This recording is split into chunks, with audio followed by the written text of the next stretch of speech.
no sabemos. ¿Y cómo es que terceros, jurídicamente hablando, pueden suscribir una adenda con la municipalidad en representación de quién? Si la que debía haber firmado era el consorcio que tenía la concesión. Digamos, ese documento sería nulo, simplemente, sería un papel mojado en tinta. Efectivamente, a través de la presidencia Sí, congresista. adicionalmente esto, y tomó alguna acción en todo caso el municipio frente a esto de que debía tomarse como referencia, como dice Mauricio, línea amarilla con la municipalidad, no era OAS, porque OAS era su contratista. Exacto. ¿Qué decisión han tomado ustedes entonces? Lo que se hizo, señor presidente, fue lo siguiente.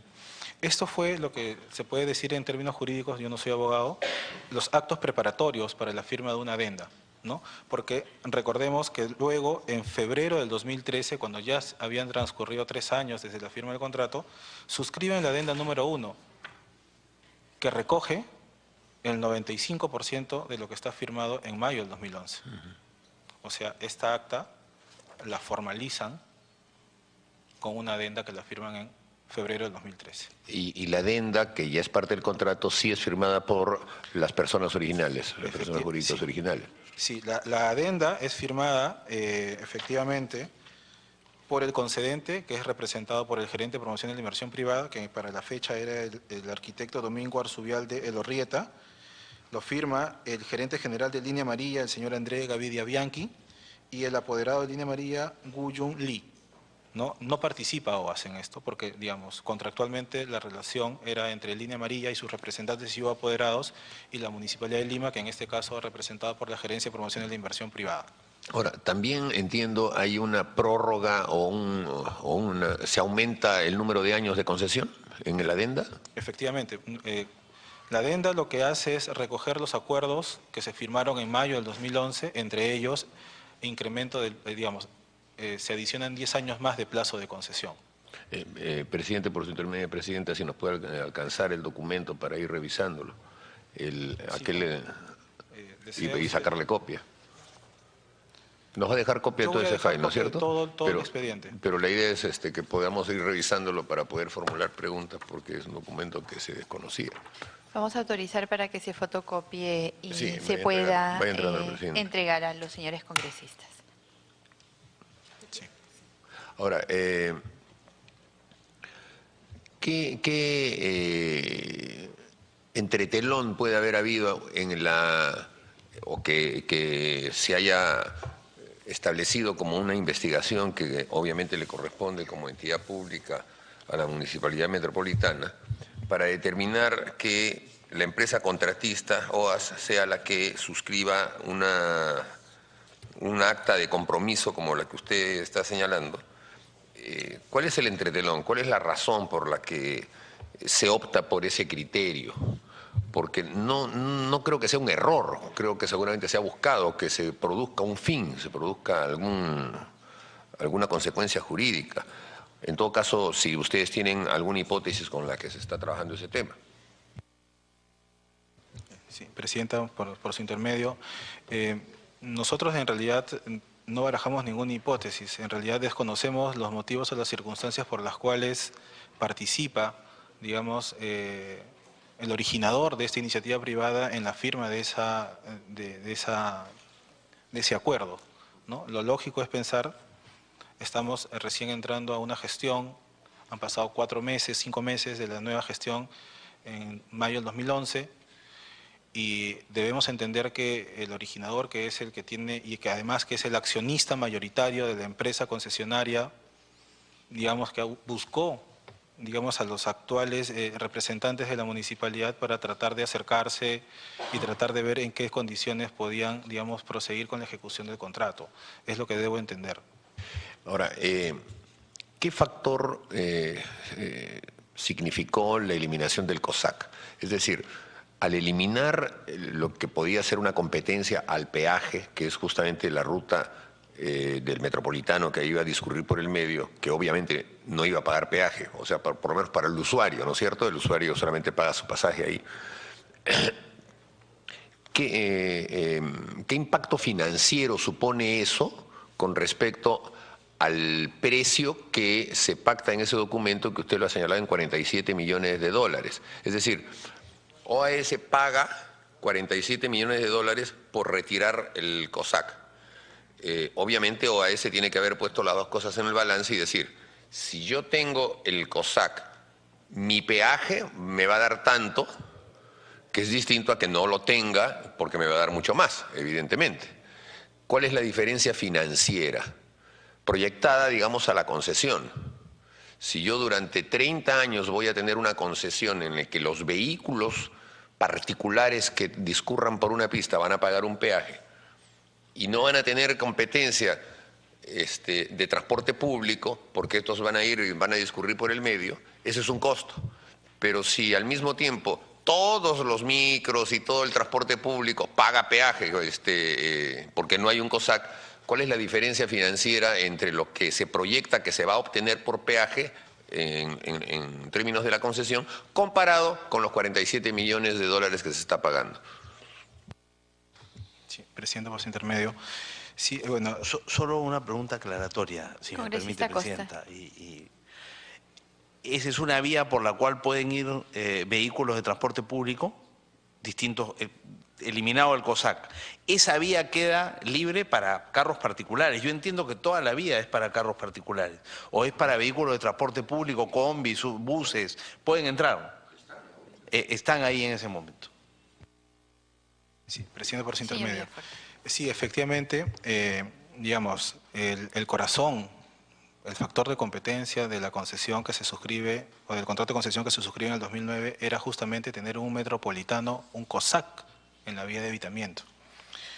Y efectivamente eso lo que significaba era retirar el transporte público de la vía de evitamiento, porque iba a haber un corredor segregado que iba, digamos, a suplir a todas esas unidades de transporte público que hoy circulan por la vía de evitamiento, por este corredor de alta capacidad, que es el metropolitano. Y efectivamente, en el flujo económico, en el modelo económico de la concesión de línea amarilla, no se consideraba el peaje o el flujo del transporte público, porque iba a haber un metropolitano. Sin embargo, con la firma de la adenda número 1, lo que se hace es generar un cuarto carril y eso es, digamos, mayor espacio para que circule los vehículos de transporte particular, digamos, no los de transporte público, y eso le ha generado un mayor flujo no previsto a la concesionaria. ¿No? Entonces, ha habido, digamos, un doble beneficio para la concesionaria, ¿no? Claro, a eso iba yo. Esa es una vía que yo uso todos los días. ¿Se ha calculado cuánto es lo que ingresa por peaje pagado por los vehículos de transporte público en proyección a toda la concesión? Es decir, me imagino que hay un cálculo que se establece por día, se multiplica por año y se multiplica por toda la concesión, de transporte público exclusivo, no de vehículos particulares que dejan peaje. Es decir, porque si ese monto es el que iba a dejar de cobrar la empresa concesionaria con el proyecto original, es obvio que el cobrarlo sí lo beneficia enormemente. Entonces, lo que yo quiero saber es cuánto es la diferencia. Porque si se dice que por eliminar el COSAC la municipalidad ha recibido 47 millones de dólares, bueno, esos 47 millones de dólares ¿son más o son menos que lo que se habría recibido por el tema del peaje? Y puedo agregar una pregunta. ¿El COSAC cómo estaba pensado? O sea, no iba a haber transporte colectivo ahí, sino solo COSAC. ¿Y el COSAC pagaba o no pagaba? No pagaba nada. Es una barbaridad. Está bien, una barbaridad, pero el usuario iba a pasar por allí pagando su pasaje. Y el factor de competencia para el peaje se elimina y entonces ahora el peaje cobra más dinero. Obviamente. Sí, pero cobra más dinero, pero el que cobra es justamente la empresa concesionaria y no la municipalidad. O sea, se está cobrando mucho más dinero por el peaje de lo que cobraría si hubiera un metropolitano. A eso me refería. Sí, presidente, por su intermedio, efectivamente, nosotros no tenemos hoy, en este momento un cálculo como usted lo está solicitando, congresista. Sin embargo, lo que yo puedo mencionarle al respecto es lo siguiente. La recaudación anual de Línea Amarilla está bordeando los 250 millones de soles por año, ¿no? Recordemos que son el peaje de Monterrico, el peaje separador industrial, el peaje de Santa Anita y el de Ramiro Prialé. Son esos 4 puntos en los cuales, digamos, hoy la concesionaria de Línea Amarilla genera, digamos, recursos por la cobra del peaje.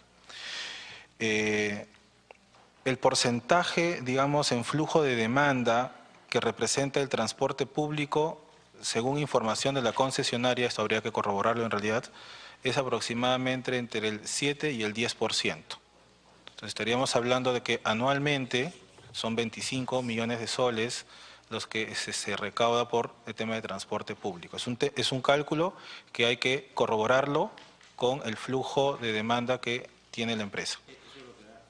¿Eso es lo que va al municipio metropolitano? No.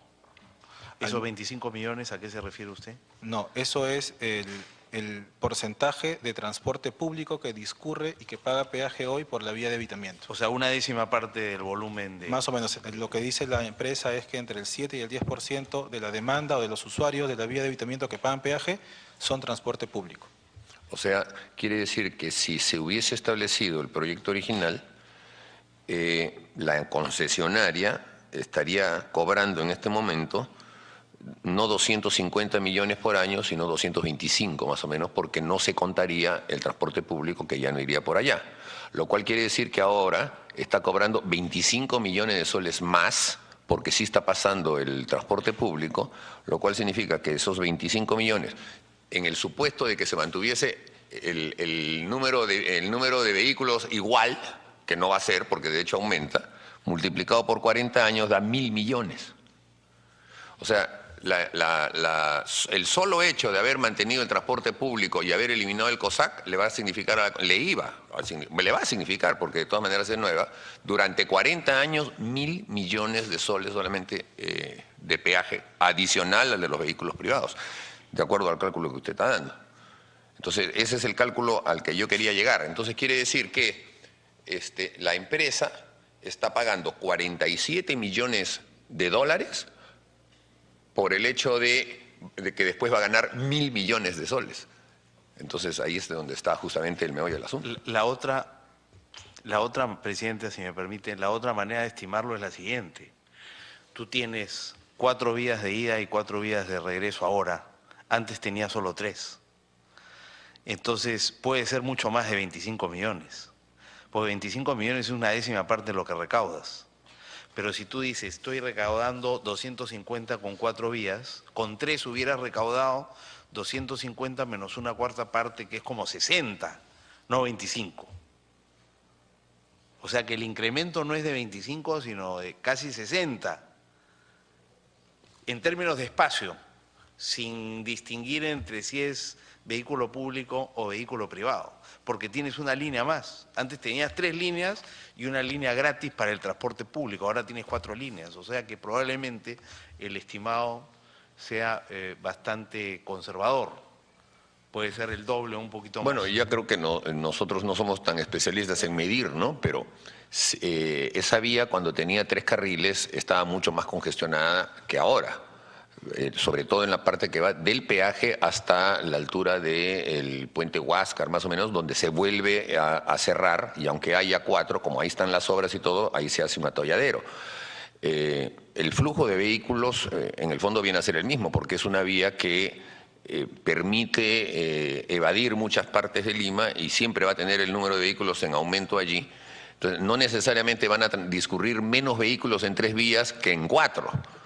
Solamente que va a haber más atolladero, pero al final todos pasan por el peaje. Entonces es un cálculo difícil de determinar, ¿no? Pero por lo menos sí queda claro que había una razón que le convenía al concesionario en eliminar el rival, que era justamente el COSAC, ¿no?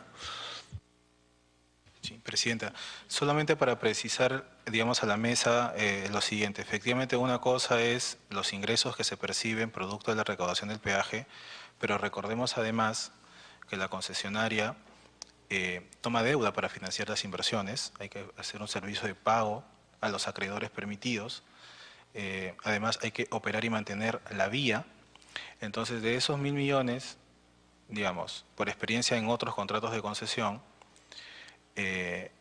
alrededor del 60% se va, ¿cómo se llama?, para pagar lo que es el servicio de deuda y los costos de operación y mantenimiento. ¿Ok?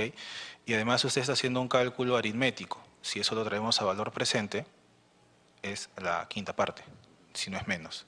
Y lo que ha hecho, y esto no es por defender a la concesionaria, sino netamente para hacer un cálculo matemático de la inferencia que usted está haciendo, que esos 47 millones de dólares que dice que vale la concesión, perdón, el corredor del Metropolitano, que fue el factor de competencia, es hoy, es a valor presente, ¿no? Si eso yo lo distribuyo aritméticamente, de los 40 años estamos hablando de que esa inversión en el tiempo, o estamos hablando de alrededor de 250 millones de dólares, que es más o menos equivalente a los 1.000 millones de soles.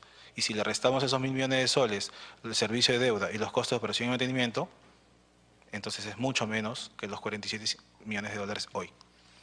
Eso simplemente es un cálculo matemático. Finalmente, existen otros elementos, como los que usted ha mencionado, por los cuales, digamos, eliminar un metropolitano, acá es un tema más social, digamos, ¿no?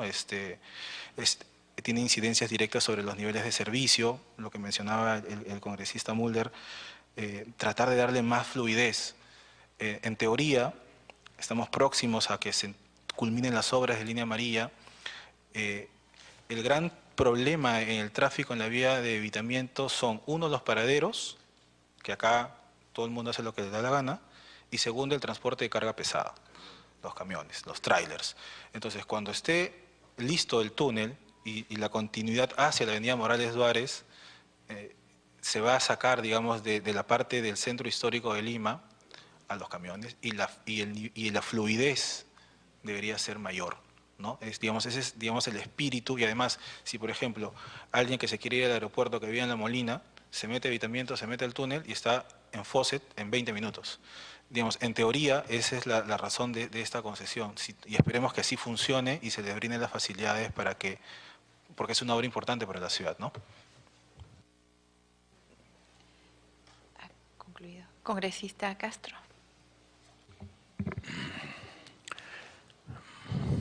Buenas noches, señor Villafuerte. Yo creo que aquí hay un tema un poquito más allá. Usted habla de autofinanciado. Esto es financiado por los usuarios, porque esto se traslada al usuario inmediatamente. Y así las asociaciones público-privadas, un poco, y usted lo conoce de repente muy bien. Además de que esta retribución del 7%, supongo que con eso es lo que construyen las otras obras, ¿no? Los viaductos, etcétera. ¿No es así? Si me permite, congresista, se denomina autofinanciado porque es una concesión que no tiene ni garantías ni aporte de parte de la Municipalidad de Lima. Son recursos 100% privados, en que la Municipalidad de Lima no pone un solo sol en la concesión. Efectivamente, el mecanismo por el cual recupera la inversión el privado en los 30 o 40 años en este caso es el peaje. Pero tenga en consideración lo siguiente, un poco lo que comentaba minutos antes, es que el privado hoy pone a disposición de la ciudad 700 millones de dólares, hoy, ¿no?, para hacer las obras de la línea amarilla. Y esos 700 millones de dólares los recupera producto del peaje. Es el mecanismo de recuperación de la inversión que tiene el inversionista. Y con respecto a la retribución del 7%, no es para hacer los viaductos de línea amarilla. Ese 7% va a las arcas de la municipalidad para que la municipalidad lo pueda utilizar en lo que se estime pertinente para la ciudad. Mantenimiento de vías, proyectos de infraestructura, para lo que sea. No tiene un fin específico, es una retribución que pasa a las arcas de la Municipalidad de Lima. En todo caso, ¿cómo ejecutan los viaductos? No, es parte de los 700 millones de dólares de inversión que hace la empresa concesionaria. Pero lo cobran a través de los peajes. La recuperación es a través de los peajes. Sí, efectivamente. Ahí está el financiamiento. No, congresista. Y es más un detalle. Yo también conozco sobre la materia, así que podríamos discutir mucho sobre eso. Pero aquí el tema, y va a ser una discusión técnica, y que ese es el financiamiento. El problema está acá, que usted lo ha dicho, no hay el estudio. De alguna manera usted lo ha indicado, por eso modifican las adendas. Porque usted no... A ver, indíquenos con qué han estudiado, cómo han determinado esa tasa de retorno, etcétera. No la han determinado prácticamente. Y las adendas se han tirado abajo todo, inclusive. Por eso es que cada uno toma las decisiones que mejor le parece. ¿O cómo usted me justifica? ¿Ha habido el estudio correspondiente? Presidenta, ¿Puede mostrarnos el estudio de todo esto? Y es más, en todo caso se lo requerimos. Sí. Porque con eso vamos a tratar de ver de que la cosa no es así como la están pintando. Señor Villafuerte. Sí, gracias, presidenta. Sí, efectivamente, me parece que el año pasado la comisión del congresista Pari también requirió todo el expediente por el cual se entrega la concesión de línea amarilla a la empresa OAS.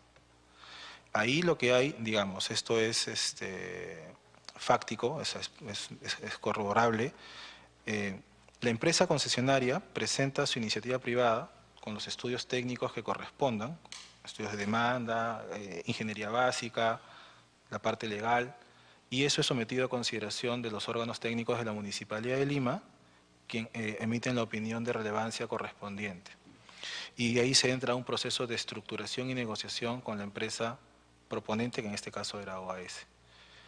Lo que hace la Municipalidad de Lima es, a través de sus asesores externos y del staff que tiene la Municipalidad, evalúa la propuesta de la empresa, en este caso OAS, que era el proponente, desde el punto de vista técnico, desde el punto de vista financiero y desde el punto de vista legal.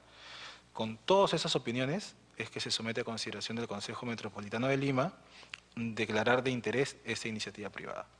Entonces, sí tiene los estudios técnicos, no los tiene a detalle porque por norma de APP, seguramente usted lo debe conocer tanto como yo, es que la ingeniería de detalle se desarrolla con posterioridad a la firma del contrato.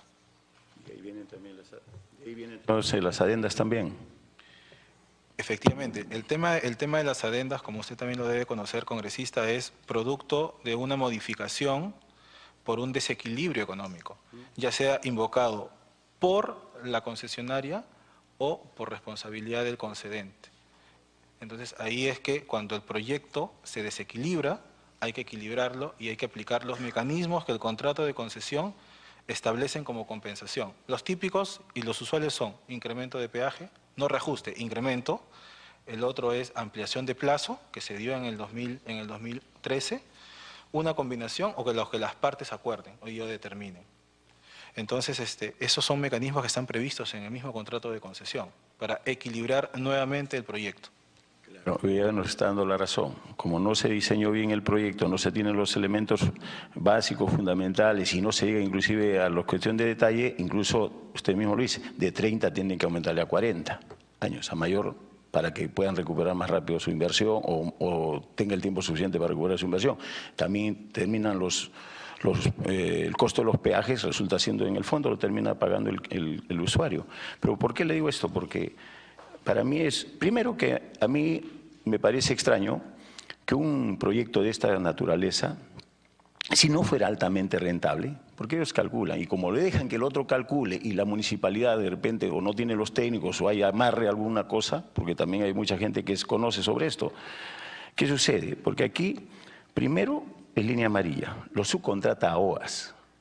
OAS no va a trabajar gratuitamente. El que subcontrata ya está ganando también, sabe que hay un margen de utilidad importante. Y ha pasado 4 manos esto.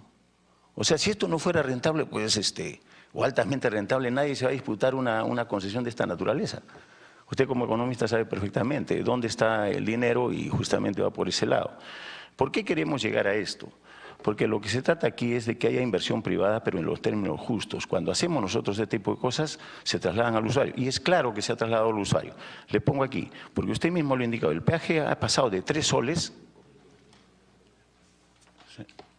Doctor Müller, mire, de 3 soles ha pasado de 2013, y usted habla del término inflación. La inflación no ha sido más allá entre estos últimos... será pues del 10%, del 2013 a la fecha 10-12%, sin embargo el peaje ha pasado de 3 soles a 5.30, Entonces estamos hablando de un 80% aproximadamente. Y la inflación no está en esos términos. O sea, es una situación muy gruesa a la que rápidamente nos podemos estar dando cuenta que este ha sido un gran negociado entre unos y otros. Y eso no significa, vuelvo a repetir, que nosotros nos opongamos a la inversión ni a las alianzas público-privadas, sino que han visto pues que como aquí somos sumamente permisivos, hay que hacer lo que sea y arreglamos a través de adendas, etcétera, etcétera. A ver, una explicación sobre este tema en todo caso. ¿Por qué se incrementa el peaje de 3 a 5.30? Sí, antes de que responda, señor Villafuerte, voy a consultar la dispensa de la aprobación del acta a fin de tramitar los acuerdos adoptados en la presente sesión. Los congresistas que estén de acuerdo, levantar la mano. ¿En contra? ¿Abstención? Ninguno. Aprobado por unanimidad. Señor Villafuerte. Gracias, presidenta. Sí, efectivamente.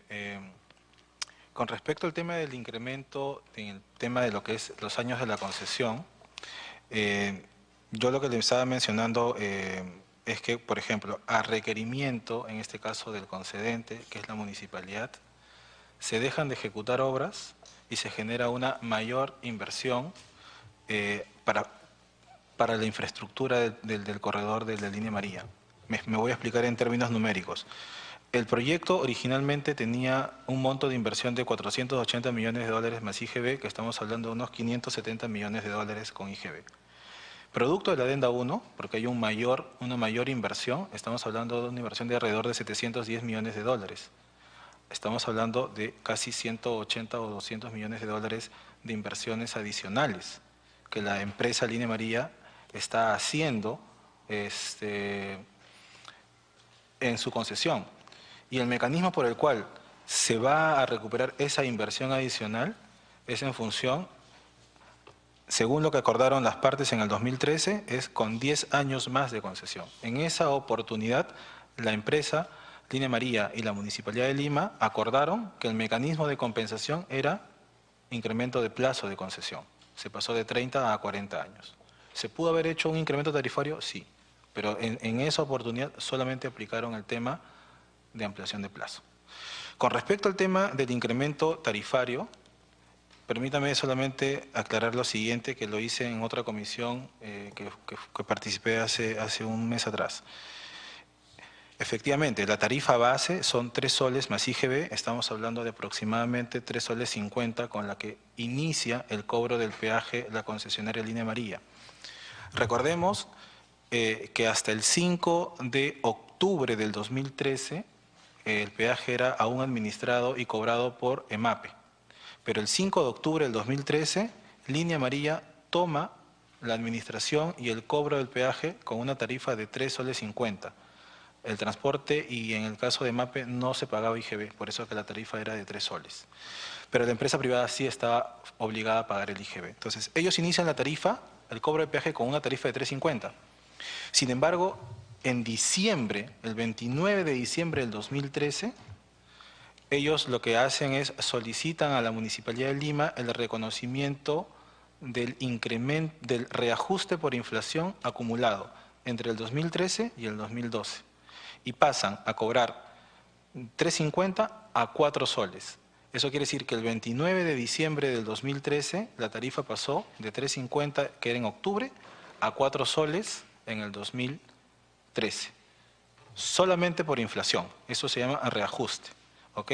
Y en ese documento, Línea Amarilla le dice a la Municipalidad de Lima de que aplicando las políticas comerciales de la empresa no iba a haber reajuste por inflación el 1 de febrero del 2014, porque todos los primeros de febrero de los años se aplica según contrato reajuste por inflación. ¿Ok? Entonces ya estamos en el 2014 con una tarifa de 4 soles.